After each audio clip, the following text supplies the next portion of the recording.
앞에서도 보셨던 것처럼 우리 정배리 수양관이 이제 준공을 눈앞에 두고 있습니다. 기도하며 고민을 많이 했습니다. 지난 수요일 날 우리 엽성대학교 42주년 개교 기념 주일의 날에 제가 가서 설교를 했는데, 그날 어떤 분이 별로 넉넉하지도 않은 분인데 한 2천만 원을 가져오셔서 신학생들 장학금을 주겠다고 해서 전달식을 했습니다. 그래서 제가 총장실에서 이렇게 물어봤습니다. 아니, 넉넉하지도 않았을 텐데 어떻게 이런 생각을 하셨습니까? 그랬더니 이 나이 먹도록 하나님 앞에 심은 게 별로 없고 쌓아놓은 게 없더래요. 그래서 개교기념일 날 우리 신학생들 어려운 처지에서 공부하는데 이들에게 조금이라도 도움이 됐으면 좋겠다 생각하고 이렇게 가져왔노라고 했습니다. 참, 목회가 뭘까 생각해 봤습니다. 어떤 때는 힘들고 어려운 성도들을 보면 참 가슴이 찢어지고 안타깝고 답답할 때가 있습니다. 저들에게 복받게 할 수 있는 비결이 뭔가 하는 생각을 많이 합니다. 엘리야가 떠올랐습니다. 3년 6개월 동안 비가 내리지 아니할 때에 산에서 나뭇가지를 줍는 여인을 발견하게 됩니다. 무엇을 하려느냐 그랬더니 집에 가서 이제 너무 가뭄이 들어서 양식이 다 떨어졌는데 밀가루 한 움큼이 있는데 이거 가지고 우리 떡을 만들어서 내 아들 하나 있는 자식하고 먹고 죽으려고 그럽니다. 그래 따라갔어요. 떡을 만들었습니다. 그 떡을 4개 가져와라 그랬어요. 참 정말 간도 크고 이렇게 얌통머리 없고 비상식적이고 과연 주의 종 맞나 싶은 생각이 있습니다. 그러나 그 떡을 가져왔을 때 3년 6개월 동안 그 사렙다 과부의 집에 밀가루통과 또 기름병에 다함이 없었다고 하는 축복의 말씀이 있습니다. 여러분에게 이렇게 물론 교회 힘으로 할 수 있겠지만 하늘나라에 심을 수 있는, 하늘나라에 쌓을 수 있는 기회를 주는 것도 복이겠다 싶어서 이번에 정배리 할 일이 많습니다. 건물은 덩그러니 지어져 가고 있지만 조경 문제라든지 또 내부 시설 문제라든지 또 집기라든지 또 이제 가족끼리 가면 고기라도 좀 구워 먹을 수 있어야 되지 않겠어요? 그런 장소라든지 여름에 학생들 수련회 할 때 좀 텐트라도 좀 쳐서 준비할 곳을 이렇게, 참 그런 것들도 만만치 않는 것 같아요. 그래서 여러분들 이번에 힘껏 함께 하나님 나라 나도 좀 쌓겠다, 심는 대로 거두시는 하나님의 은혜, 힘들고 어려울 때 사렙다 과부가 순종하며 드렸던 은혜, 이런 것들이 여러분의 가정에 충만하게 쏟아지고 채워지고 또 넘치는 귀한 역사가 있어지시기를 주의 이름으로 간절히 축복합니다. 이름도 공모합니다. 물론 1등 당선자 것만 이제 이름이 붙여지겠지만 거기에는 우리가 쉼과 또 가족의 재충전과 또 힐링, 또 우리 공동체의 단합, 이런 것들이 종합적으로 이렇게 포함된 내용의 이름을 여러분들이 이렇게 제안을 해주시면 저희들이 심사를 해서 1등, 2등, 3등 상금도 드리겠지만 명예로운 것은 여러분이 지은 이름이 우리 예양교회가 세상에 존속하는 한 자자손손이 그 센터가 불려질 것이 아닌가 하는 생각이 듭니다. 그래서 공모를 좀 하려고 하니까 혹시 기도하시면서 지혜로운 이름 떠오르면 써서 함에다가 넣어주시기를 부탁을 드립니다. 오늘은 로마서 8장 1절에서 2절의 말씀을 통해서 생명의 성령의 법이라 하는 제목으로 말씀을 나누도록 하겠습니다. 8장 1절에서 2절은 매우 짧은 본문이지만 선언적 의미를 담고 있다고 하는 면에서 대단히 중요한 말씀이라 하지 않을 수가 없습니다. 마치 판사들이 판결문의 내용과 같이 쓸 때에 청구 취지 또 법리 판단 등등을 장문으로 몇 장에 걸쳐서 쓰게 됩니다. 그런데 결국 그것은 뭐냐면 마지막 선언을 주문을 내리기 위해서 그 많은 내용을 거기다가 이제 담고 있습니다. 그래서 마지막에는 뭐라 그래요? 주문과 같이 뭐 기각한다, 아니면 주문과 같이 피고에 대하여 탄핵을 선언한다, 뭐 이렇게 하는 거예요. 그러면 아무리 권자에 있다고 할지라도, 천하를 호령하고 있다고 할지라도 그 판사의 딱 한 줄이죠. 많은 내용도 아니에요. 그 한 줄의 선언이 방망이를 두드리면서 선언한 것이 곧 실력이 되고 그 권자에서 내려오는 그러한 엄청난 힘을 가지고 있다고 하는 사실입니다. 여러분은 지금까지 로마서에 대한 설교를 이제 아주 오랫동안 한 20여 주 이상 이 설교를 지금 듣고 있습니다. 사실 앞에 이렇게 계속해서 로마서를 들었던 그 바울이 쓴 내용의 핵심적인 것이 오늘 로마서 8장 1절과 2절에 담겨 있다고 하는 이야기입니다. 오늘 여기 1절에 보면 이런 내용이 담겨져 있지요. 그리스도 예수 안에 있는 자에게는 정죄함이 없나니 라고 하는 말씀이 있습니다. 여기 이 정죄라고 하는 말은 로마 시대 때에 그 재판장에서 쓰여지는 로마 법정 용어입니다. 카타크리마라고 하는 거죠. 정죄한다, 선언한다, 선고한다 라고 하는 뜻을 가지고 있습니다.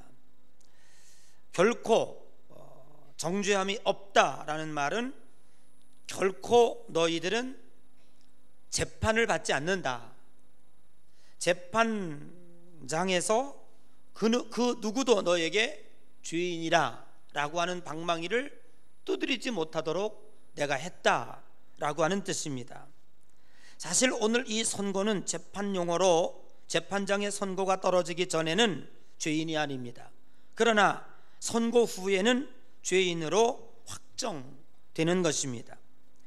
오늘 여기서 너희들은 결코 정죄함이 없나니 라고 하는 하나님의 확정적 말씀이 어디에 근거하고 있느냐 하면 8장 2절에 근거하고 있습니다. 우리 다 같이 한번 읽어볼까요? 8장 2절 시작.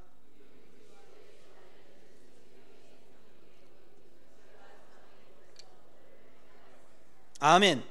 생명의 법과 성령의 법이 죄와 사망의 법에서 너희들을 해방하였다라고 하는 이야기입니다.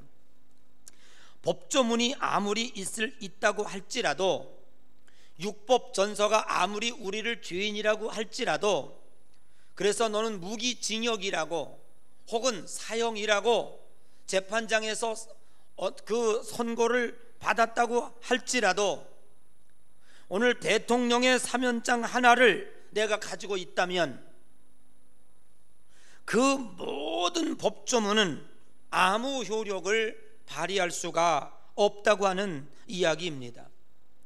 그런 측면에서 볼 때에 오늘 로마서 8장 1절과 2절이 우리에게 주는 영적인 의미를 함께 생각해 보아야 할 것입니다. 그 첫 번째는 하나님의 구원은, 하나님이 우리들에게 베풀어 주시는 구원은 완성적이고, 완성적이라는 말 아시죠? 완성적이고 혹은 결정적이다라고 하는 얘기예요. 신자의 삶 속에서 성화의 실패가 곧 칭의의 실패인 것처럼 생각하는 경우 많이 있습니다. 여러분이 신앙생활하면서 정말로 주일 성수도 잘하고 11조도 잘하고 뭐 전도도 잘하고 기도생활도 잘하고 그러면 어깨를 으쓱으쓱 대고 여기 있는 사람들 다 지옥 간다고 할지라도 하나님이 나는 천국 보내줄 거야 하고 빽 신앙생활 잘하죠. 그래서 당신 구원 받았습니까? 그럼 네 하고 자신 있게 대답을 합니다. 그런데 어떤 때는 주일 성수도 못하고 헌금도 제대로 못하고 또 어떤 때는 범죄에 죄악에 빠져가지고 다 허덕이고 이럽니다. 그럼 스스로 뭐라고 생각해요? 아이고, 나 같은 게 무슨 천국을 가겠어? 누가 당신 구원 받았습니까? 그러면 뭐 구원은 못 받고요, 뭐 한 7원 정도는 받았을까, 뭐 이러고 있다 이 말이죠. 우리 스스로가 하나님 나라에 갈지 안 갈지를 자기 스스로가 결정을 하고 있다고 하는 사실이죠.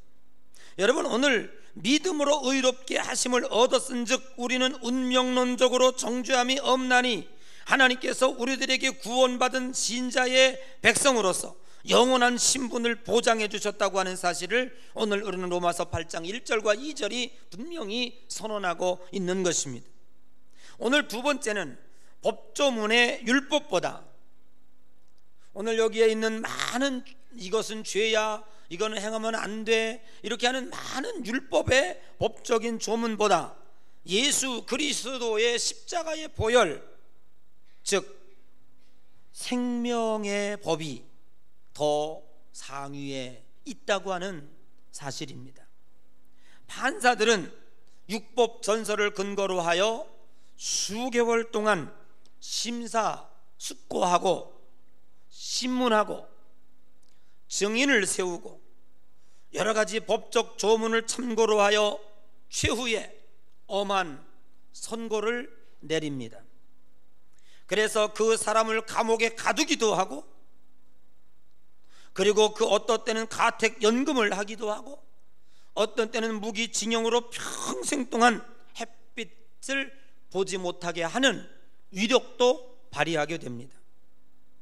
평생 동안 감옥살이 할 수밖에 없는 이 사람이 햇빛을 볼 수 있는 유일한 비결 세 가지가 있습니다. 평생 감옥에 있어야 하는 이 사람이 햇빛을 볼 수 있는 세 가지 뭘까요? 그렇죠, 탈옥하는 겁니다. 간단하죠. 탈옥을 하면 햇빛을 볼 수 있습니다. 그러나 탈옥하여 햇빛을 본다고 할지라도 그는 여전히 죄인입니다. 또 하나가 있습니다. 죄값을 다 치르면 됩니다. 20년의 형을 받았으면 20년의 형을 치르면 됩니다. 그리고 나서 햇빛을 볼 수가 있죠. 그러기에는 감옥에 산다고 하는 것이 얼마나 힘들고 어렵습니까? 마지막 세 번째 방법이 있습니다. 그것은 바로 사면되는 겁니다. 진정한 자유의 몸이 되려면 죄값을 치른다든지, 아니면 대통령이 3.1절 특사라든지 성탄절 특사라든지, 아니면 8.15 광복절 특사라든지 특별 사면령을 받으면, 그 사면명령증을 내가 받고 있다면 어떤 내가 죄를 졌다고 할지라도 자유함을 얻을 수 있다고 하는 사실입니다. 오늘 본문의 말씀에 그것을 가리켜서 생명의 법이라고 말씀하고 있습니다. 오늘 이 생명의 법에는 두 가지 효력이 내포되어 있습니다. 죄의 삭은 사망이라고 율법은 기록하고 있습니다. 죄를 졌으면 죽어야 합니다. 그것도 죄인이 죄인을 위하여 죽을 수는 없습니다. 하여 하나님께서는 당신의 독생자 외아들을 이 땅에 보내주셨고 우리를 대신해서 십자가에 달려 돌아가게 하셨습니다. 그것을 우리는 대속이라고 말하고, 예수 그리스도의 십자가를 통해서 우리를 위해서 피 흘려 주신 것은 완전하고도 넉넉한 속죄의 죄값을 치르셨다고 하는 사실입니다. 여기에 대하여 사탄이 어찌 이유를 달 수 있겠으며 우리들을 죄인 취급할 수 있겠습니까? 또 하나의 생명의 법 속에 담겨져 있는 것은 사면령이 담겨져 있다고 하는 사실입니다. 요즘 대통령의 사면권을 제한하여야 한다고 하는 목소리가 높아지고 있습니다.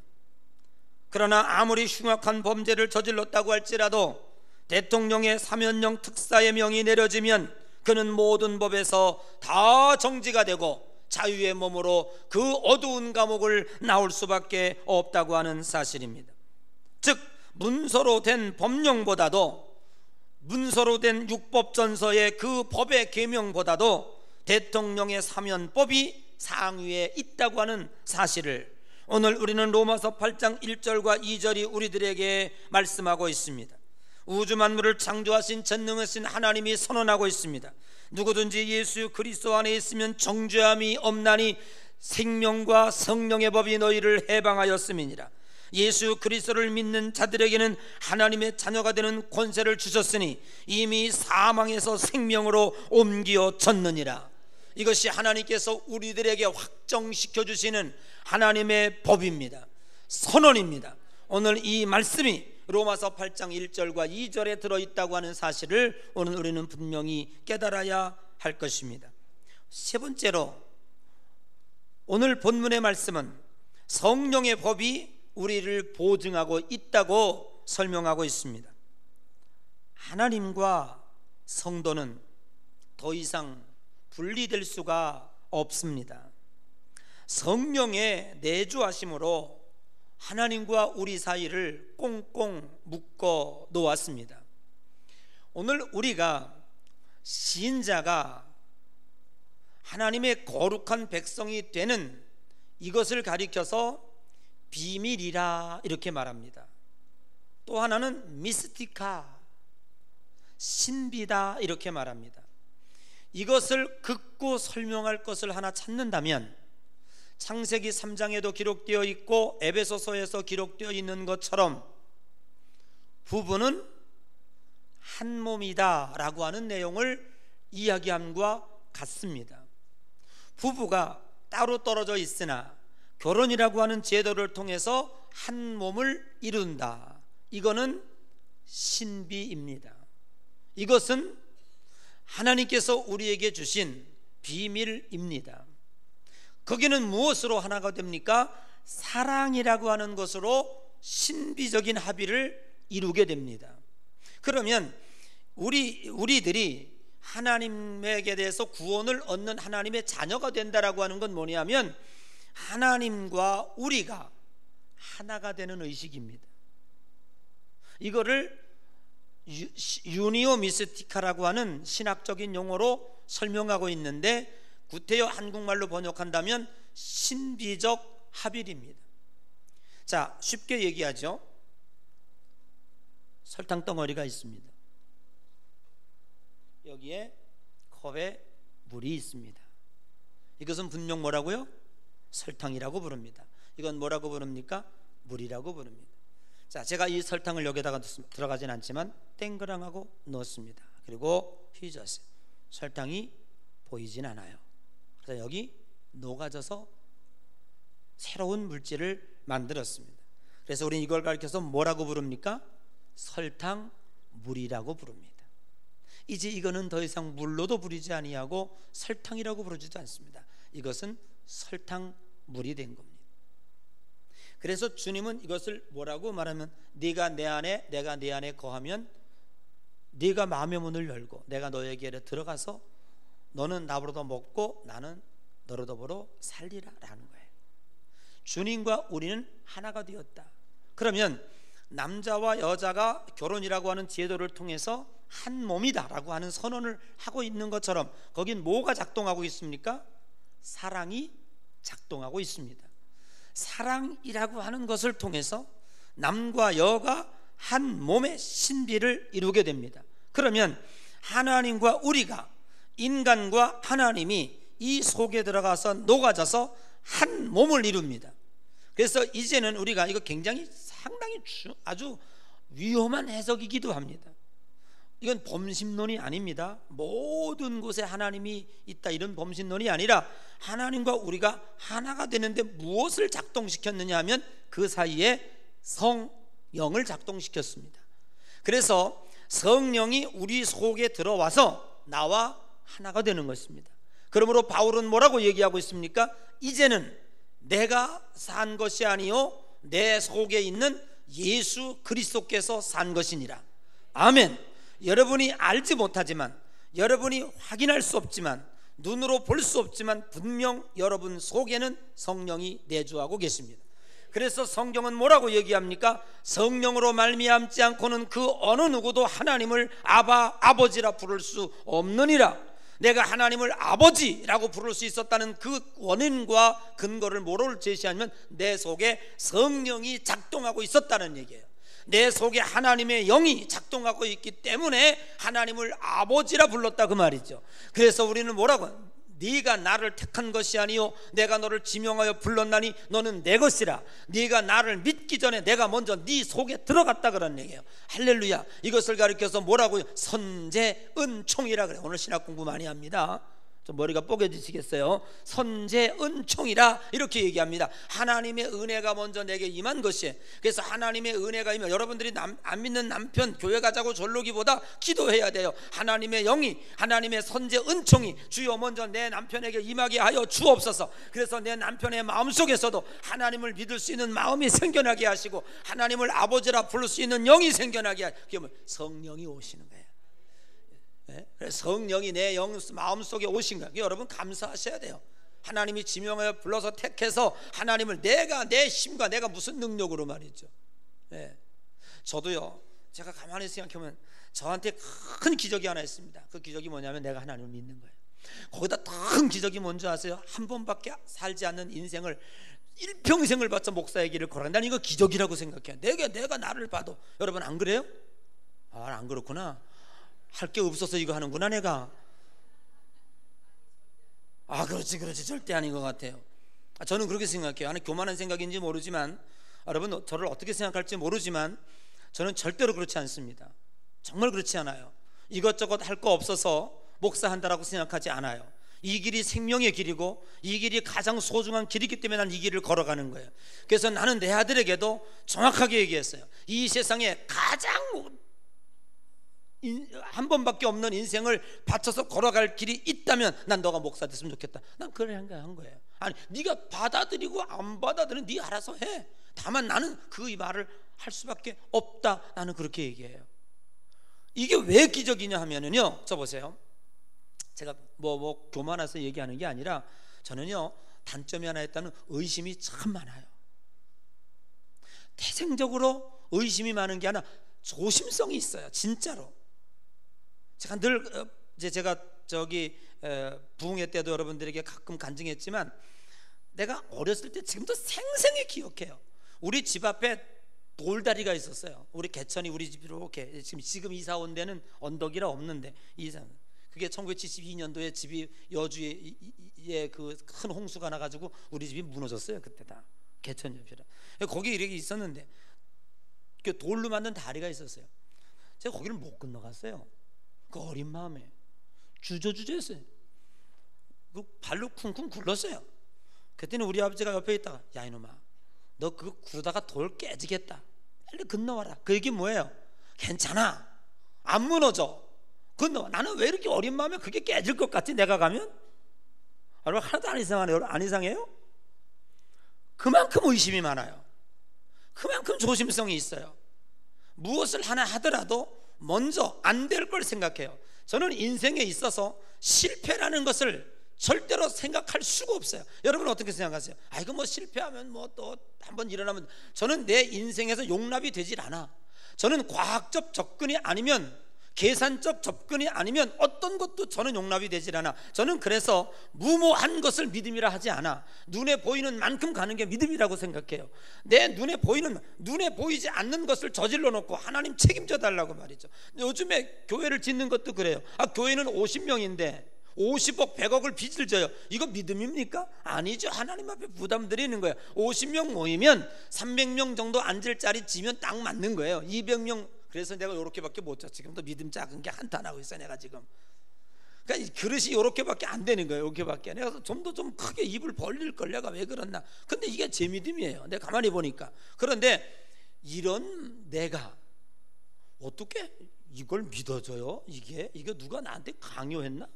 한 번도 총 들고 와본 적 없고 힘센 깡패가 문신 그린 사람이 너 이거 믿어라고 칼 대 본 적이 없어요. 근데 내가 왜 이게 믿어지지? 신기찬란한 거. 이게 기적이 아니고 뭐겠습니까? 이게 옆 사람 우리 한번 축복하세요. 당신은 기적적인 사람입니다. 이거 10만 원 꺼달래도 의심하고 안 꺼주더니 이걸 믿어진단 말이죠. 여러분, 두 번째 뭐예요? 여러분도 인생 한 번이고 저도 인생 한 번이에요. 목사님의 인생은 뭐 가짜입니까? 뭐 두 번 삽니까? 내가 한 번밖에 없는 이 삶을 오직 이 길만 걸어가겠다고 걸어가는 내 모습을 볼 때 이게 기적이 아닌가라고 하는 생각이 들어요. 그러나 여러분 보세요, 이게 내가 한 게 아니더라고. 내가 결론적으로 로마서를 설교하면서 여러분에게 고백하고 있는 게 뭐냐면 이게 내가 한 게 아니더라고 말이에요. 내 속에 작동하고 있는 게 있는데 성령님이 나를 이끌어가고 있더라고요. 성령이 내 속에서 움직이고 있더라고요. 이 성령의 법이 여러분을 책임지고 천국으로 이끌어 갈 거라고요.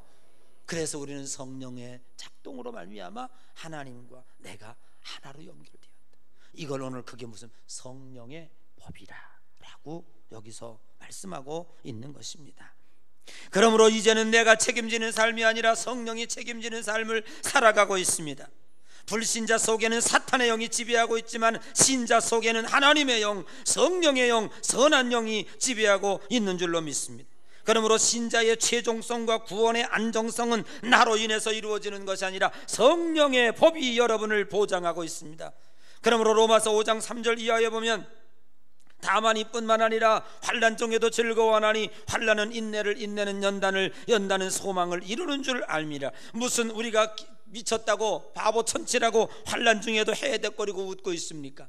그것은 성령이 내 속에 역사하고 있기 때문에 우리를 이끌어 가시는 이 성령님은 반드시 우리를 소망의 자리로 가게 하기 때문에 비록 환난 중에도 즐거워하고 환난 중에도 기뻐할 수 있는 능력이 오늘 저와 여러분에게 있는 줄로 믿습니다. 하나님의 거룩한 구원은 결코 실패하지 않습니다. 그 실패하지 않는 이유는 내 능력 때문이 아니라 내 믿음 때문이 아니라 내가 잘나서가 아니라 성령이 우리들에게 보내주셨어요. 그래서 하늘나라로 올라가는 예수를 바라보고 있을 때 예수님이 하늘나라로 올라가 승천하고 이제 부활하고 죽는다는 얘기를 수없이 했을 때 제자들이 불안해했어요. 그때 제자들에게 뭐라고 말했어요? 내가 너희들에게 보혜사 성령을 보내주리니. 아멘. 내가 하늘로 올라간다고 할지라도 보혜사 성령을 너희들에게 보내주리니 너희들이 그 성령의 인도를 받고 보호를 받고 성령으로 말미암아 승리할 것이라고 하는 사실을 우리들에게 알려주고 있습니다. 자동차가 어디까지 발전할 것인가 기대가 됩니다. 혹시 자동차 타고 달나라 때가 올래나? 여러분, 지금 자동차가요 하늘을 날아요. 얼마 전에 하늘을 나르는 자동차가 개발이 됐어요. 자동차가요 가다가 물 위로 가요. 신기하죠? 네. 이제는 뭐 밀리는 거 걱정할 거 없었어. 붕 타고 가다가 보트나무 뚝 누르면 이제 그냥 쭉 올라가서 쭉 날아갈 거예요. 이제 그건 이제 뭐 미래에 우리에게 올 것이지만 자동차 참 많이 발전했습니다. 옛날에 어디 가려면은 지도 보고 이정표 보고 가다가 잘못 왔다고 또 돌아가고 그랬어요. 요즘 뭐가 됐어요? 자동차의 혁명 내비게이션입니다. 목적지만 탁 맞추면은 그냥 이리 가라 저리 가라. 요즘에 또 실시간이 돼가지고 밀리는데도 피해가지고 탁 갔다가 맞춰 주지요. 요즘엔 또 이제 뭐 자율형, 이제는 운전대 안 잡아도 지가 막 가는 이런 거 이제 시험 중에 있다고 하는데 곧 상용화되리라 생각을 합니다. 근데 요즘에는 반자율형이 나왔어요. 이제 다는 아닌데 가다가 보면 지가 핸들을 막 움직여요. 차선을 밟으면 씩 가고 그렇게 해요. 그런데 중요한 건 뭐냐면 얘가 가자는 대로 안 가면 문제가 생긴다 그 말이죠. 예. 그리고 내비게이션이 자꾸 가자는 대로 안 가면 잔소리를 해요. 자꾸 잘못된 길로 들어섰다고 또 코스를 수정한다고 그러고 자꾸 잔소리를 해요. 근데 가자는 대로 가면 뭐라 그래요? 그냥 꼭 이야기할 때 가서만 이야기를 해요. 여러분, 여러분의 인생에 성령이 간섭하시는 것을 느끼지 않습니까? 성령님이 가자고 하시는 대로 안 가니까 자꾸 간섭하시는 거예요. 말로 하다가 말로 안 되니까 옆구리를 치다가 옆구리를 치다가 안 되니까 엉덩이로 때리다가 나중에 안 되니까 다리 몽둥이를 불러들이다가 그런데 여러분, 하나님의 성령의 내비게이션에 하나님의 성령의 음성에 따라 잘 가면은 하나님이 간섭 안 하세요. 그냥 잘 가고 꼭 필요할 때만 이렇게 우리를 움직여 주시고 있다고 하는 사실을 오늘 우리는 분명히 깨달아야 할 줄로 믿습니다. 하나님의 의지적인 간섭이 성령의 임재로 나타나는 것입니다. 내 힘과 내 능력으로 이제 하나님께로부터 구원받은 것을 지켜나갈 수 있는 것이 아니라 성령이 철저한 간섭으로 말미암아 오늘 우리의 구원을 이루어낼 것이고 우리가 하나님 앞에 어여시 설 것이고 저 천국에 입성하게 될 것이라고 하는 사실을 오늘 여러분 분명히 믿으시기를 주의 이름으로 간절히 축복합니다. 그래서 로마서 8장 26절에서 28절 성령이 우리의 연약함을 도우신다고 말씀했습니다. 마땅히 내가 기도하지 못할 때에 성령이 우리를 위하여 탄식하며 기도한다고 말씀하고 있습니다. 여러분, 여러분의 힘으로 지금까지 살아왔다고 생각하지 마세요. 게을러서 기도하지 못하고 지금까지 왔지만 하늘에서 성령이 여러분을 탄식하며 하나님 앞에 지금도 기도하고 있기 때문에 내가 오늘도 생존하고 있다고 하는 사실에 대하여 감사하는 여러분 되시기를 주의 이름으로 간절히 축복합니다. 그러므로 로마서 8장 28절은 예수 그리스도 안에서 부름을 입은 자들에게는 모든 것이 합력하여 선을 이루느니라. 내가 저질러 놓아도 내가 아무리 악한 짓을 하고 내가 나쁜 짓을 하고 내가 실수를 하고 잘못을 해서 엉망진창 만들어 놓았는데도 성령님은 그것을 선으로 이끌어 가시고 하나님은 그것을 합력하여 내게 유익하도록 만들어 주신다고 하는 사실을 성경은 우리들에게 분명히 기록하고 있습니다. 결국 바울은 8장 31절에 이렇게 선언하고 있습니다. 한번 읽어볼까요? 8장 31절입니다. 다 같이 시작.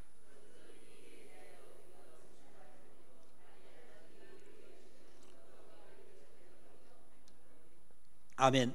하나님이 우리를 위하시면, 하나님이 우리를 이끌어 가시면, 하나님이 우리를 책임지시는데 누가 우리를 대적하겠느냐? 환난이나 기근이나 칼이나 위험이냐 그 어떤 것도 우리를 해할 자가 없느니라.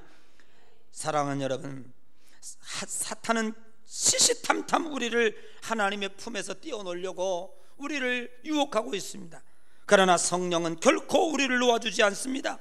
하나님의 사랑과 집착을 이길 힘은 이 세상에 그 어디에도 존재하지 않습니다. 그래서 하나님의 사랑에만 오직 영원, 여러분 이 세상에 여보 당신이 나를 사랑해 얼만큼 뭐 하늘 땅만큼 더 영원히 사랑, 영원, 이 세상에는 영원이라는 것이 존재하고 있지 않습니다. 모든 것은 다 변합니다. 그러나 오직 하나님의 사랑에만 forever, 영원이라는 말을 쓸 수 있다고 하는 사실을 분명히 기억하고 돌아가시기를 바랍니다. 하나님이 한번 사랑한 자는 놓지 않습니다. 그 사랑한 자를 하나님 나라에 이끌어 가고야 말 것이라고 하는 사실. 그러기 때문에 오늘 내가 어려움 당할 수도 있는 거예요. 그러기 때문에 채찍에 맞을 수 있는 거예요. 왜? 하나님의 음성에 듣지 않으니까. 하나님의 성령의 음성에 따라 살지 않으니까.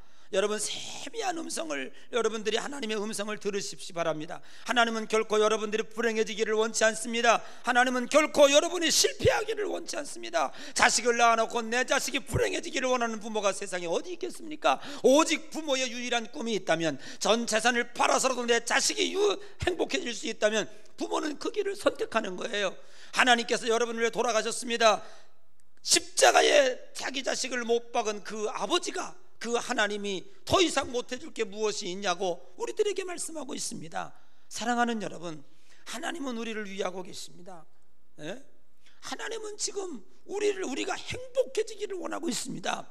그런데 결국 중요한 게 뭡니까?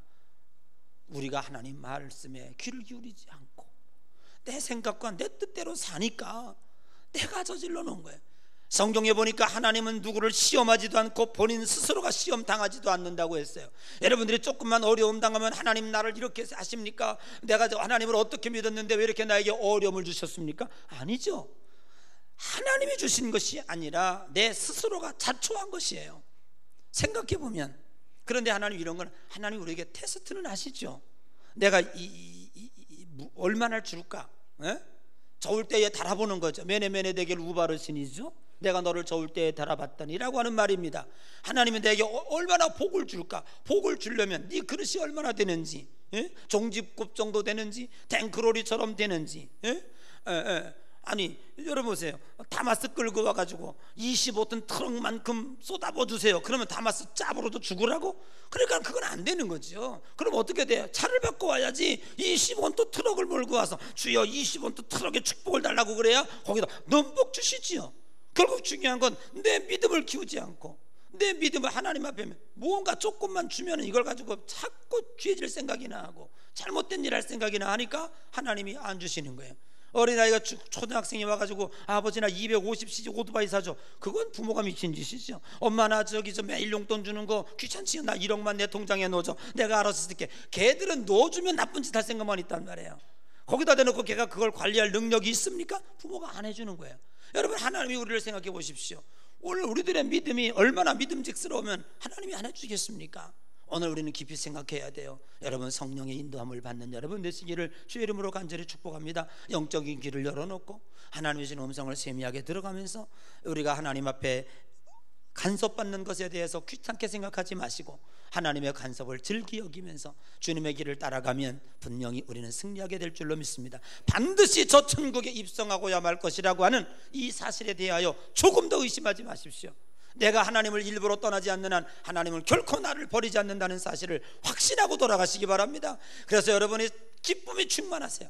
이 세상에 그 어떤 것 얻은 것봐도 하나님 앞에 구원받음의 기쁨, 하나님이 여러분을 사랑하고 있다고 하는 기쁨, 성령이 내 속에 내주하셔서 지금도 나를 움직이고 있다고 하는 이 사실을 확실히 믿고 우리 양의 모든 성도들은 승리하며 살아가는 귀한 여러분 되시기를 주의 이름으로 간절히 축복합니다.